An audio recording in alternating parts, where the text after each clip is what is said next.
Have you ever stood in the middle of a room in your own home and thought, how did I end up with so much stuff I don't even use? You're not alone, and it isn't because you did anything wrong. Clutter doesn't arrive all at once. It arrives slowly, one drawer, one cabinet, one "I might need this someday" at a time. And then one afternoon you look around and it's quietly taken over. So today, we're walking through 10 things you very likely don't need in your home. And here's my promise before we begin. This is not about turning your house into an empty white box, and it is absolutely not about getting rid of the things you love. Keep those. The color, the memories, the little objects that make you smile, those earn their place every single day.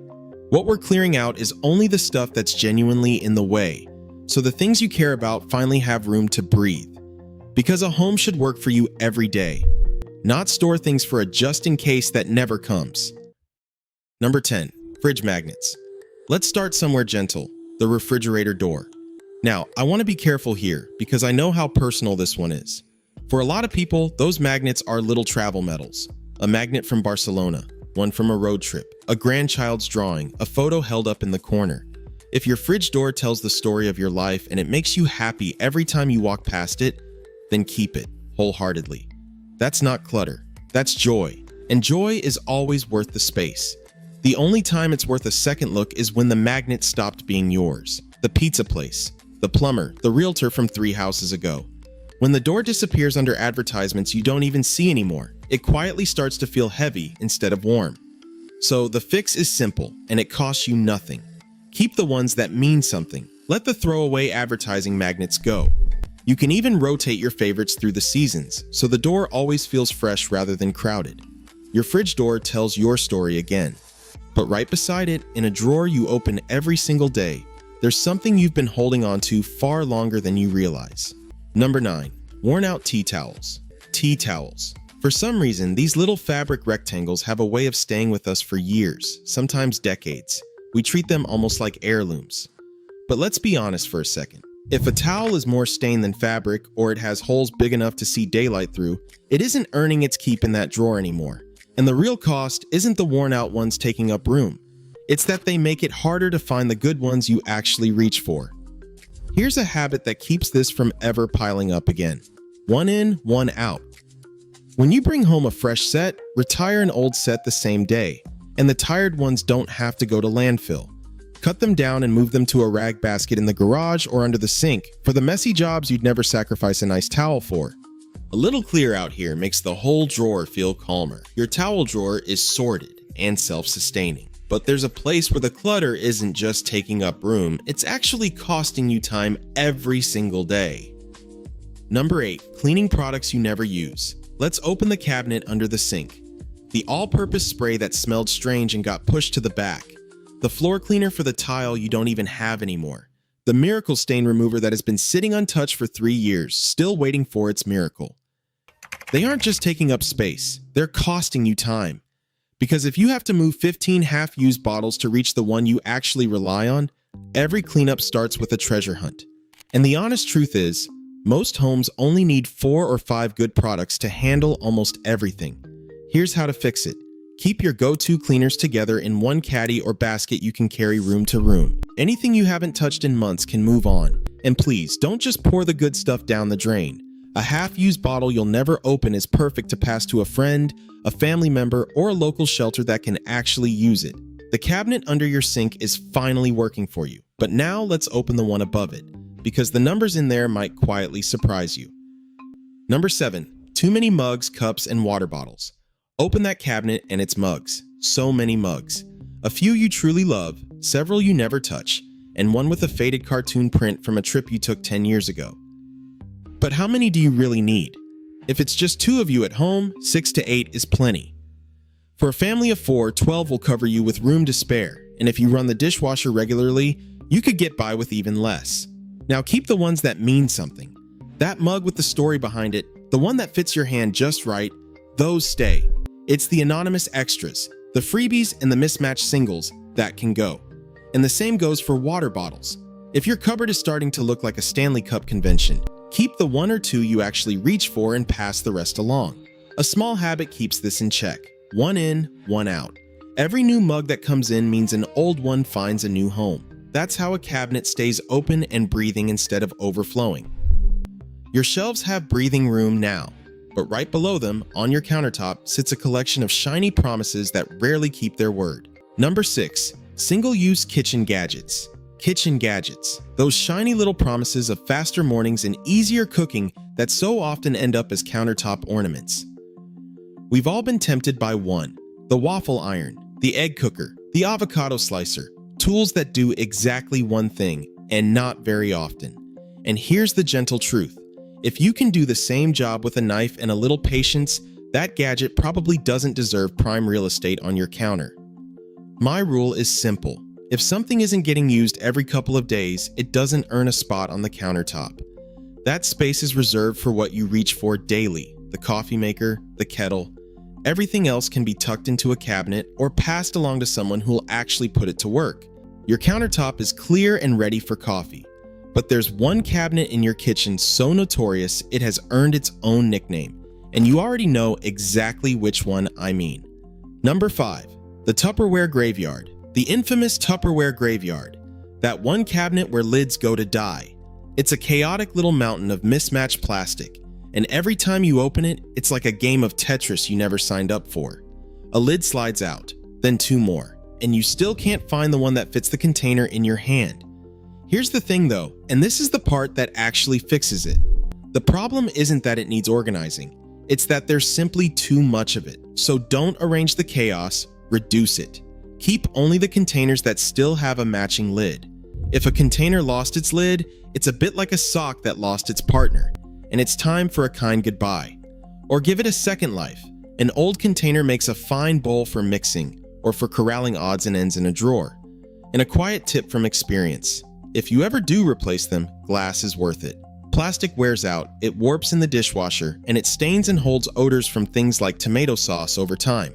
Glass stays clear, doubles as a serving dish, and honestly just makes the whole cabinet feel calmer.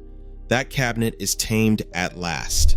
But before we leave the kitchen, there's one trendy little item the whole internet insists you need. And the truth is more complicated than that. Number 4. The Decorative Kitchen Rug. Have you noticed how many advertisements lately insist your kitchen needs a rug? Soft underfoot, cozy, the missing piece you never knew about. Let me be clear about the difference, because it matters. A purely decorative rug in a busy kitchen is often more trouble than it's worth. It sits right where you cook and wash up, so it catches grease, crumbs, and water. And then you're walking that around the house. It's genuinely harder to clean a rug than to simply mop a floor. And there's a safety side we don't talk about enough. The edges rarely lie flat, and in a room where you're carrying hot pans and sharp knives, a rug that shifts underfoot is a real tripping hazard. That's worth taking seriously in any home. Now, here's the honest exception. If you're on your feet cooking for long stretches, or you deal with back or joint pain, a proper anti-fatigue mat is a different story entirely. That's not decoration, that's a real tool for comfort, and it earns its place. The key is to choose one that lies completely flat and grips the floor, and that wipes clean easily. So the takeaway is this: don't buy something simply because everyone is telling you to. A trend is not the same as a need. Choose for how you actually live, not for how a screen says your kitchen should look. You know exactly which one belongs in your kitchen now, but there's a drawer somewhere in your home that has quietly become a graveyard for things you don't even recognize anymore. Number 3. Mystery cables, chargers, and remotes. Let's talk about the cable drawer. It fills up with tangled cords, ancient chargers, and mystery electronics for devices you no longer own. If you finally let go of the old DVD player, its power cord can go too. And even for the cables that still matter, be honest, how many USB-C cables does one household really need? A few, certainly, but somehow they seem to multiply on their own. Here's the balanced approach. Because cables are a fair thing to keep some spares of, they do wear out.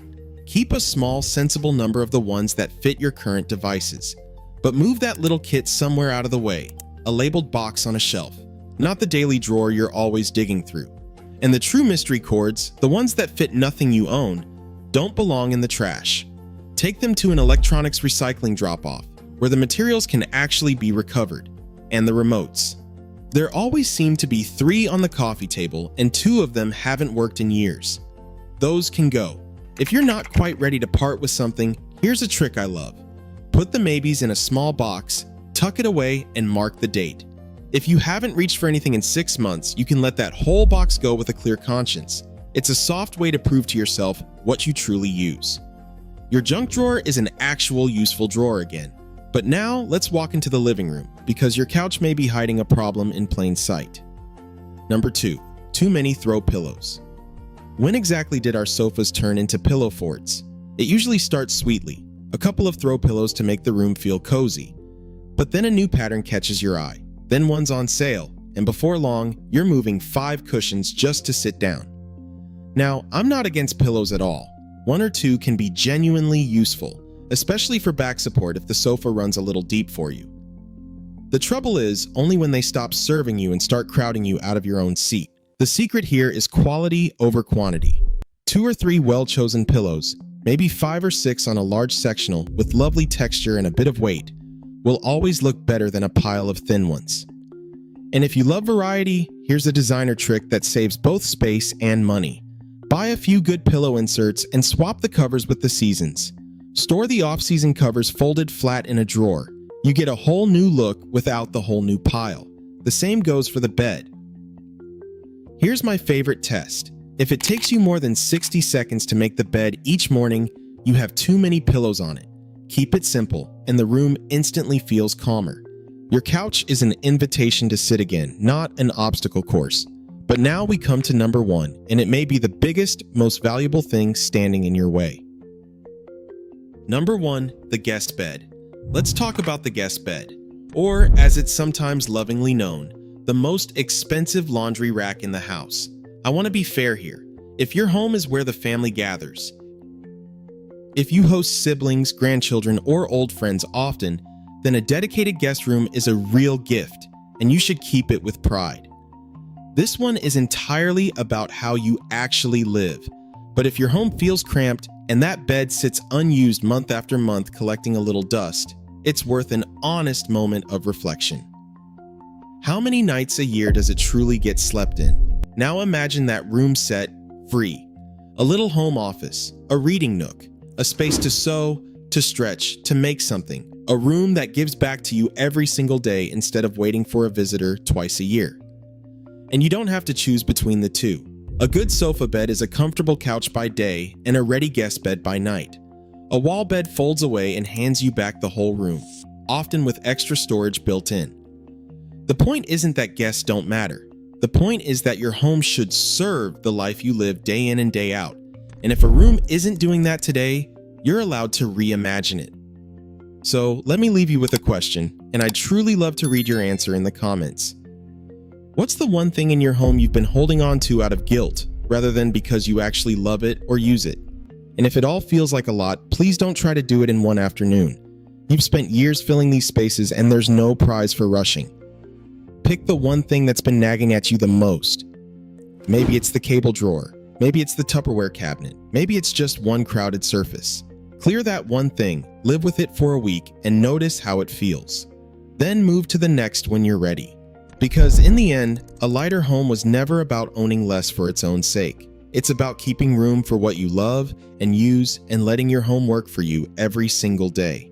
And if you'd like to keep making your home feel calmer and more like you, subscribe and I'll see you in the next one. Take care.